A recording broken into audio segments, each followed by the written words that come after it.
Welcome back to Plot Off the Press, coming to you live from Mexico. Today we're doing Indiana Jones and the Hey, it's Ola. Ole. Hola, Ole. ole, ole. We're fucking bullfighting all of a sudden? What the hell? What the fuck? No, we're not in Mexico. I'm pretending I'm in Mexico. Oh, you're pretending. You're probably just wanting to be in Mexico. I'm in Mexico because, my job makes me go places. My job makes me go to very dark places in my mind. That's it. If everyone wants to know, that is an entire cup of vodka in front of Mr. Carter today. It is. There's no mix in there. I have ice in it. Come on now. I'm making them. They're not that strong. So today we are doing. Today we are doing Indiana Jones and the Last Crusade. Very high ratings on IMDb for this one. As well as it should be. As it should be. In 1989, which, by the way, if you watch it today, it still holds up. None of the effects are bad. Nothing in there makes it seem very cokey from being from the 80s. But 8.2 out of 10 by IMDb. And our good friend, Mr. Steven Spielberg, is the director for this one. But I do like the fact this is old school George Lucas still in work before he really kind of lost his mind. Yeah, I mean, I love this. So let's start with you, Carter. What's your rating? 8.7. It's the best one out of all of them, even better than Raiders of the Lost Ark. This one had to be good because Spielberg wasn't going to come back unless the script is really good. Because the Temple of Doom, which I've seen 8,000 times, it was one of those right in the pocket. Like came out like a summertime on HBO where we had to stay at home when I was a kid, or school was out, but my parents worked, so we weren't allowed to go outside because my mom thought we might, break her arm and she wouldn't be there. Anyway, regardless of that, it's not bad. I had a great childhood, sure. No, but I watched, this came on like every day on HBO, if not every other day, and I watched it every time it came on. And this one also, but the Temple of Doom, and that's what made this one so. They made sure this was so good because that one is a bad movie. I love it. I've seen it 1,000 times, but I mean, they're pulling guys' hearts out, and they're still beating, and yeah. And Spielberg wasn't going to come back unless he had a really really good script, and I think that they pulled that off. I think everything clicks in this movie. It moves. It's good. It's got your typical Indiana Jones kind of goofiness to it, where it's fun, but also a lot less than the Temple of Doom. And I'm with you. I'm kind of in that same pocket. Maybe the next decade where it was always on, TNT, TBS, all the the big network stations, just on repeat. And I've watched it 3 times in a row on Temple of Doom. I'm talking about on the the marathon days. And I always loved Temple of Doom. It holds a little bit of dear place in my heart. But you're right. If I go back and watch it, it's not that great of a movie. It's a little cokey. He does a lot more with the whip and a lot more crazy shit. There's much better villains in Last Crusade. And I'm with you. I'm 8.7, 8.8 right in there. Well, we went back to using the Nazis. I mean, so who doesn't hate the Nazis? Well, these days, some people really are into them. But back in the day, it was like, you want a good bad guy. Everybody hates Nazis, right? If you're American. Not so much today, but we won't get into that. But, Casey. What you got, Casey? I did 7.5. I think it's, rewatchable. It's got Harrison Ford and Sean Connery. How can you really go wrong with the two of them? A lot of action. A lot of rats. I mean... Dad hates rats. So, 7.5. Well, that makes sense, too, because Indiana Jones hates steaks. He hates rats. So, there you go. I guess you got to hate something. I hate right? I'm allergic, aren't I? Mm-hmm. Yep, that's what I thought. So let's talk about our favorite scene. What's your favorite scene? Oh, yeah, there's quite a few. I'm sorry, I didn't mean to go first on this one, but I just when they're in the airplane and he's shooting at the other planes, and he shoots his own plane in the tail. He's like, they got us, It just tripped me out. Then they crash, and then of course with the birds or whatever, with the cuckoo, it just that whole sequence right there is just yeah, they got us. It just tripped me out. It's just good. Sean Connery, Harrison Ford, just goofiness. What's your favorite? I think so. I mean, there's a lot of stuff. I mean, you can see Indiana Jones kind of become Indiana Jones, where he got he whips himself, where he get the scar, which I can't remember where Harrison Ford got that scar. I know he's I think it was a car accident. Was it a car accident? I can't remember. Car accident. And R.I.P. River Phoenix. After he did that, he was going to be the shit. I mean, he'd did a lot better than his brother, even though his brother was a good actor also. But I mean, yeah, he OD'd outside the Viper Club. But I mean, that's good. Like your rats are fun. Yeah. You got a boat chase in there. You got you're fighting Nazis on a blimp. I mean, I think that was fun. Yeah. My favorite is the no ticket scene. Oh, that's the best line of the movie. And we're getting ahead of ourselves, I know, but yeah. No, that's my favorite scene, is what I'm saying. No ticket. That was right up there with mine, but that's it's only that long. Whereas the plane scene, there's a little bit more to it. Yeah. I'm not knocking yours. I'm just saying that's why I think that one I would more for I just really than moments. To me, I just really like the whole scene where he first gets his dad all the way through, like escaping the castle and out to maybe a little bit into Berlin. But that whole thing, because they have so much witty banter back and forth between the two of them. Like you see a lot of dad son moments where, look at what you did, you shot these people, and he's like, shut up, Dad, let's go. And when they're tied together, Dad, what? Dad, what? Dad. I like that. That's cute. I know. Sorry. And then and he drops the lighter, and he's, son, I have something to tell you. So, now's not the time. The floor's on fire. We even go further all the way back to which this is a classic Indiana Jones thing, but it's always been kind of silly, like where he whips and he goes from window to window, like he swings with the whip but he just kind of does that and the whip comes off, a little flick of the wrist, but yeah, he just swung with it. But when he could fall, are you even going that far back where he goes to the window and he hits him with the vase? He's like, I thought you were one of. Oh no, yeah. Yeah, and his dad's more worried about the vase being from the Ming Dynasty than he is about his son's head. And it's okay. It turns out to be a fake. So yeah, it's okay.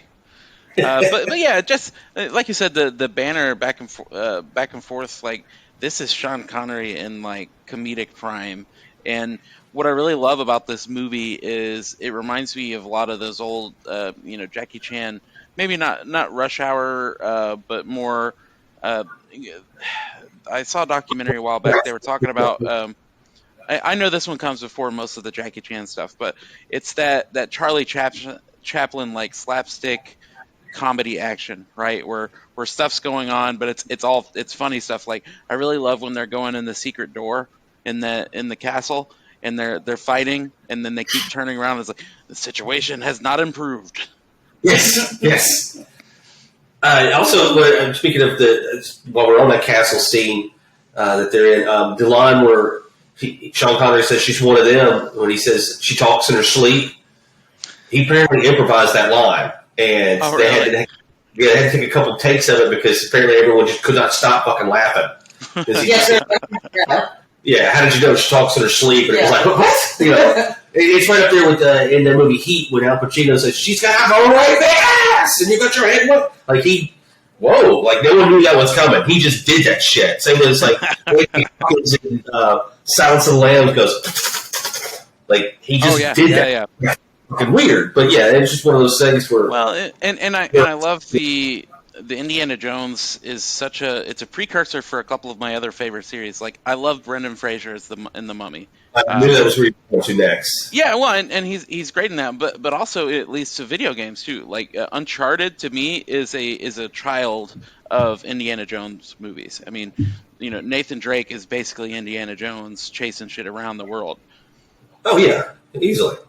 So I love that kind of splash off. I hated Shia LaBeouf in the Crystal Skull one, but I was still happy to see like they start playing the music. Indiana Jones comes out. I don't care if he's 1,000 years old. I'm still gonna enjoy seeing him. They're gonna have a 5. Well, see, this is the thing. It's like here's the deal with typical. Like we went back to even Raiders of the Lost Ark. Like he's got that action, but I mean, there's some stuff that are just really, really fucking glaringly stupid. Like he swims across for a boat to get on the side of the submarine, and the submarine doesn't go underwater. They just stay on the top of the submarine. They don't go underwater, and then they drive for 100 nautical miles. Like it just doesn't make any sense. Like what was he in his mind? He's like, I'm going to get off this boat and I'm going to get on the side of the submersible vehicle, which is also the same submarine they used for the movie Das Boot, by the way. But like that doesn't make any sense. The mining cart thing in Temple of Doom, like that was stupid. I mean, just even at the end of your castle scene in Indiana Jones at the Last Crusade, he's on the motorcycle and he just grabs a flagpole and it just breaks easily. He doesn't rip him off the motorcycle and tear his arm off, and then he javelins the guy with the machine gun. It was like, then he just saves just enough of it to throw it in the spokes of the other thing. But I mean, don't get me wrong.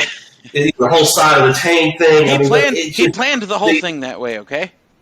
Well, yeah, but I mean, like, the fourth one, they really got too stupid with that. Like, he's in the refrigerator.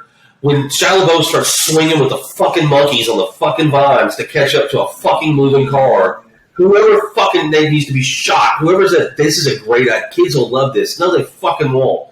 But also people had a problem with being aliens at the end. It was like, well, there's a magical cup, not to degrade anybody's religion, magical cup, hearts being pulled out, and the ark at the end, the wrath of God. Like, again, not shitting, but I'm saying, like, but you had a problem with aliens? Like, that? What have you been watching?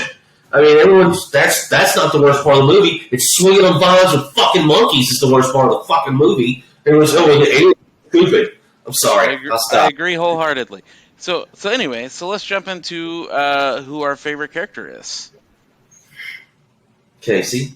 Well, it's got to be Harrison Ford, right? Who else would you have? It's a tie. It's Harrison Ford and Sean Connery. I mean, he looks really great in that. Let's be honest. It's just a tie. I mean, they're both. Yeah. I do like them together. I like their banter. I do like how aggressively flirty he was with the German woman. Like, just right off the bat, just like, I'd look better on you than that would. Oh yeah, true. Oh yeah, but just Harrison Ford, and he does. I don't know if y'all knew this, but he does a lot of his own stunts too, so that kind of makes him a little cooler.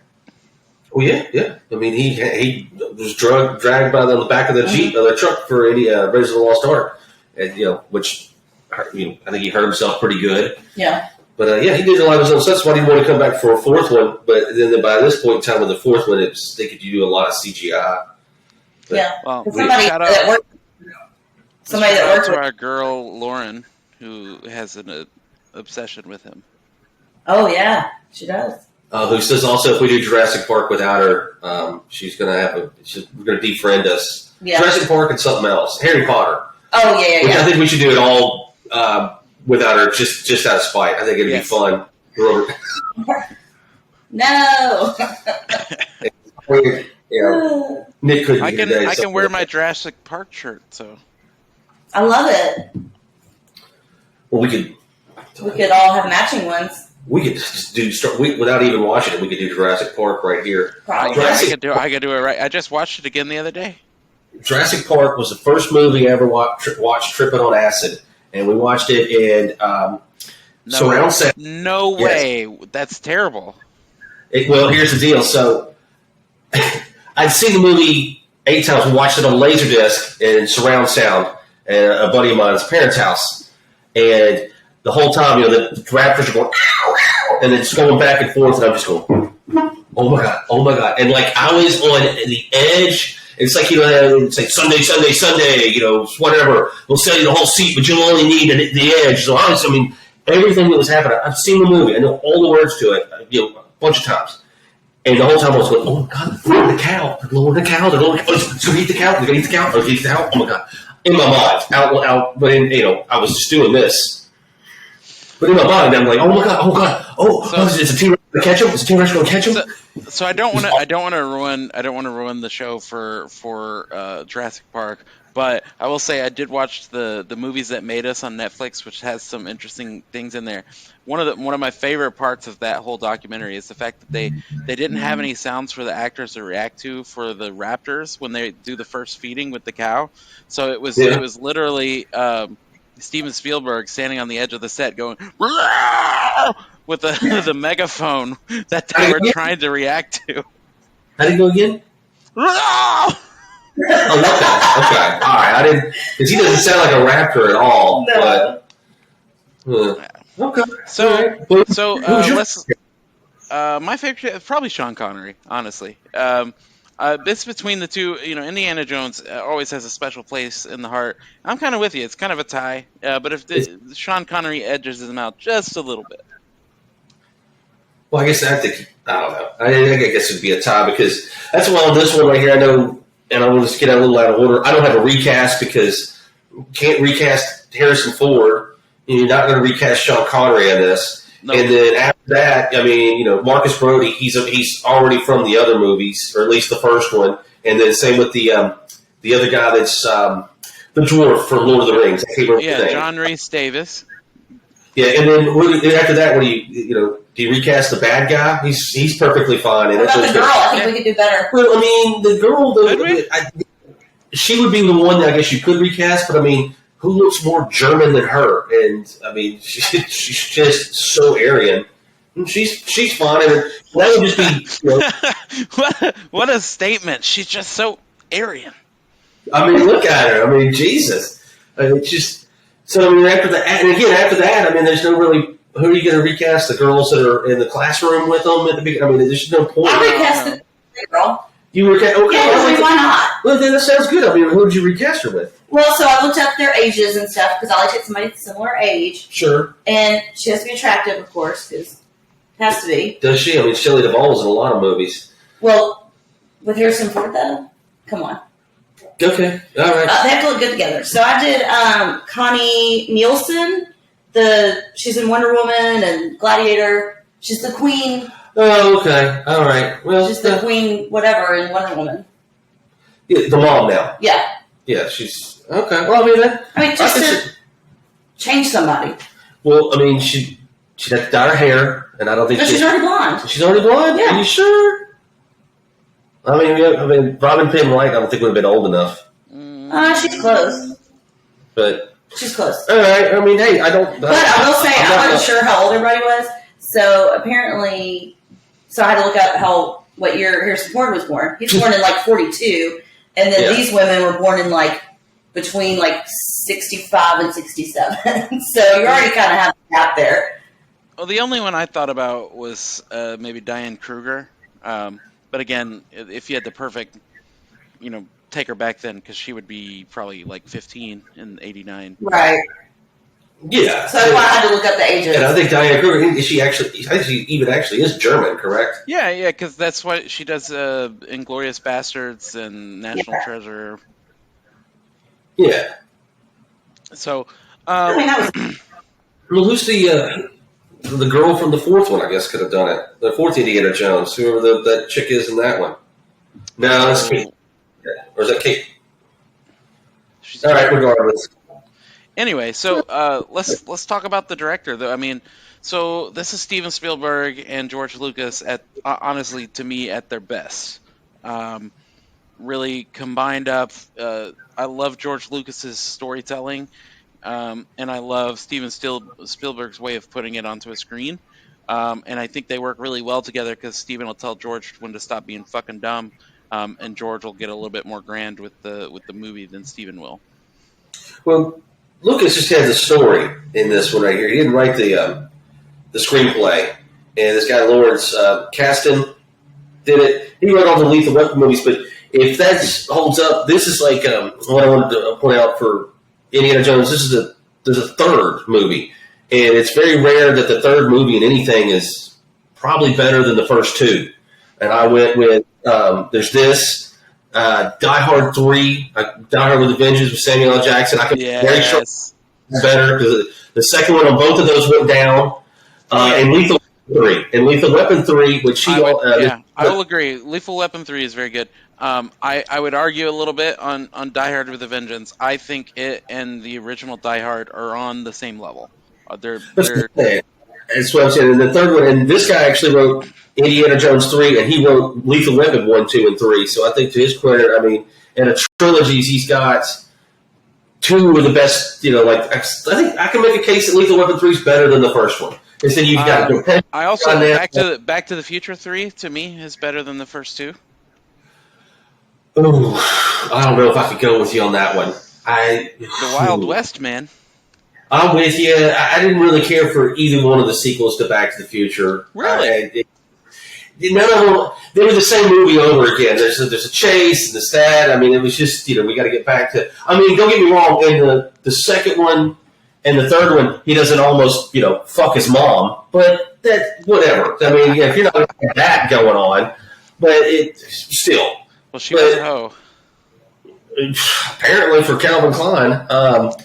But Die Hard 3, I mean, with a Vengeance, it's I don't know. It could be better than the first one, although Alan Rickman being the bad guy is tough to beat. But then you add Samuel L. Jackson, and Jeremy Irons is pretty good at being I agree. And I'll even agree the next Die Hard wasn't that bad. Die Hard at the airport? No, the fourth one. Die Hard Live Free or Die Hard. No, he's an airplane shoots the highway, and then just at that point in time, it was like there's a couple things, but I enjoy watching it.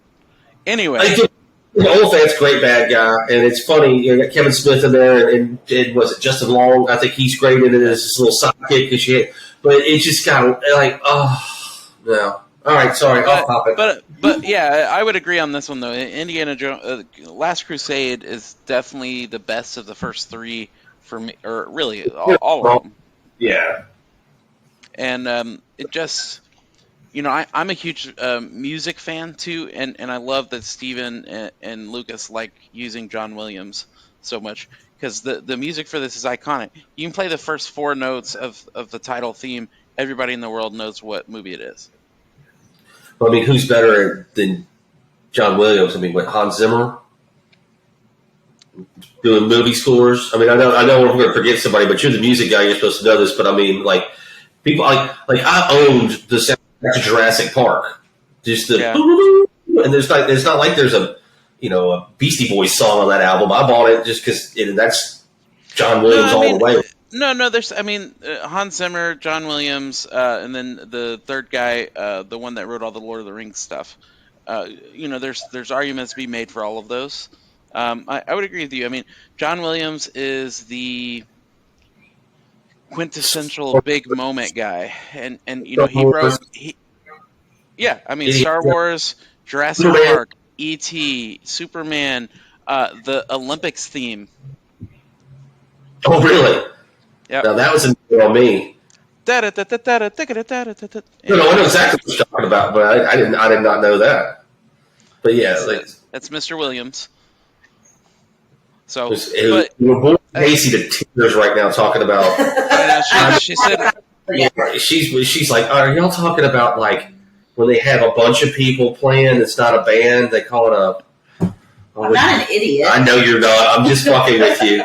Howard Shore. Howard Shore is the. Yep. Guy. I've never heard of him, but I'm. Let me look. I'll learn some stuff right now, and maybe give Casey a chance to talk. Say something, woman. I don't have anything to say about that. All right, fine. Oh, plot holes in comments. Oh my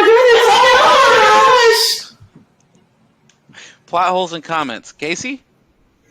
As far as plot holes, I don't have any. Just it's one of these like you just gotta take the movie for what it is. Yeah. I mean, Carter's gonna bitch about the whip. Well, I'll mention the whip. You're into the whip. Damn right. Give me a riding crop now. There's so many different things with it. Come on, the boat sinks in the middle of the ocean at the very beginning, and he just happens to find a little, but his hat floats by or whatever. But also even if it sank in the middle of the ocean, there's no way he's floating on that little life lifesaver all the way back to some island somewhere. Again, like Mary mentioned, the motorcycle. It probably would have crashed the plane. He'd have died like 3 times. The speedboat in Venice, when the propeller's eating up the back end of it, like the front end would have already been sucked in and killed everyone. Yeah, I know. Again, it's one of those things where I was a kid, so I'm gonna being an adult now. I watch it. It's just like you couldn't enjoy the movie if I did it. And I know I like to bitch a lot about movies, but this is just so much fun. Yeah. And I mean, the premise. If you buy into that, it's like how I like true romance so much. If you buy into the fact that they just love each other after having one date, then the movie's fine. But other than that, you're going like, I mean, who would do all this with somebody they just met? But so you just got to take it for what it is. Yeah, but I mean, he's a professor, archaeologist that also happens to be a world traveler badass. I mean, the premise, if you were to, told me you were writing a book like that, I'd have been like, well, that sounds kind of cheesy, I guess, but it works. So, I mean, like, I can't, the whole thing is a shot plot hole. To me, there's a lot of grandstanding, and it's definitely one of those, just kind of like Star Wars, where there's a couple of framing shots that they do to just give you that Indiana Jones feel, right? Like it'd been Indiana Jones Temple of Doom, I think, came out in '84. This came out 5 years later. That's a long time for a sequel. Or a sequel like this. Like today, if they did something like this, that sequel would roll out the next year, right? So Fast and Furious 11 coming next week. Yes. I'm there. Family. but I just really I really love this movie for what it is. Like you said, it's total fun. Indiana Jones. It made me want to be an archaeologist. Yes. Why I lost that word. Yes, archaeologist when I was a kid. Jurassic Park made me want to be a dinosaur wrangler, and then Chris Pratt fucked that up for me. Well, he took my asshole. So I mean, any quotes? You gotta see the ticket. Sleep. Nazis. I hate those guys. I tell you what, one of the ones is just I like when Fedora gives him, that's his name in the movie, is Fedora, when it's young Indiana Jones and they're taking that cross back from him, and he gives him the hat and he goes, "You lost today, kid. Doesn't mean you have to like it." Puts the hat on him. I was like, that's pretty slick right there. I don't know if you guys missed the line by Marcus Brody. The street vendor asked him if he wants water. He said, no, sir. Fish make love in it. I don't remember that. Yeah. But that's a good little speech. It was like, Marcus Brody's got a 2-day head start. He speaks 11 languages, blah, blah, blah, this, that, and the other. You'll never find him. He'll blend in, disappear. And then it goes right to, does anyone speak English? Because ancient Greek. Yeah, he goes, really, Marcus? He goes, I got lost in his own museum one time. Like, it's fucking tragic. You'll find Marcus Brody in fucking 2 minutes. Wait, what about you? You got any good that we didn't mention? I mean, there's quite a few. I mean, like I said, I seen when they said they got it, but I mean, they got us. I mean, I really like where they're talking to each other. And it might be while they're tied up or while they're in the hotel room about how they enjoyed their time with the woman, with the Nazi woman. The Bavarian one. I think she's old enough to be your grandfather. You're old enough to be her. Sorry. Yeah. Whatever. Whatever. There's got to be your bull. You can get a better look at a bull's ass. No, butcher's ass. Anyway, tell me, boy.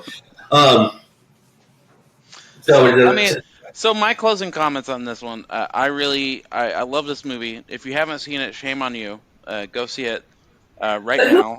Any of these movies, it's kind of like James Bond. Like, you know who James Bond is, and you've probably seen him. Indiana Jones. Nathan hasn't seen this movie, I guarantee it, because he's a fucking goober. So, well, I don't think he has an attention span. Don't worry about it. He doesn't watch any movies. He's like, I want to come over and do this with y'all one day. I'm like, you have to sit down and watch a movie. I just don't think he can sit. First off, he doesn't even have to come over anymore because the new thing we're doing, we can just conference him in. No, he'd have to be here. He'd have to be here. Anyway, I know I get off topic. Let's not even get into bitching about Nathan. All right, we love him. What about you guys, though? Closing comments? Any best, worst dressed? I want that hat from Indiana Jones. I really just the hat. Sure. He's got to be the best dressed for sure. And I think he's even wearing a different hat when he's dressed up, and you even said something about it. Does he put a different hat on in his suit? I don't think so, but maybe I can't remember. And then Carter said, "Wish I could look that good in a hat like that." Well, I can't pull off. So he's definitely the best dressed. Well, it's like Timothy Oliphant in Justified. Oh yeah, I love that hat. It's a Stetson workman's hat. It's a Remington X3, I believe, or a Stetson X3. Is it a Remington? It's a Stetson. I apologize. It's a Stetson. I believe it's called an X3 though. Yeah, so the first one he has is the Stetson until that other guy dies in the last couple of episodes and he steals his hat. Yeah, he should have rebought a hat because that hat wasn't as cool looking as the other one. But I did look them up one time and they were not cheap. That's for sure. No, yeah, she wanted me to buy me a hat, so I'm like, I'm not going to look like Timothy Oliphant from below the hat. You know that, right? Well, you can just pull the hat down. Okay, there you go. So it's like she wants to buy me a mask. So love you too. Closing comments. If you listen to this podcast, more than likely, hopefully you've seen most of these movies that we're talking about because I know we just spoil the shit out of them. But I'd love to hear if anybody has seen this and disagrees with what we're saying because it's a good movie. It's fun. Maybe we'll offer something like the first. I'm old though, so you can leave a comment on YouTube that's meaningful. Yeah, that'd be fun. Yeah. But anyway, it's a good movie. Go watch it. Thank you for joining us today.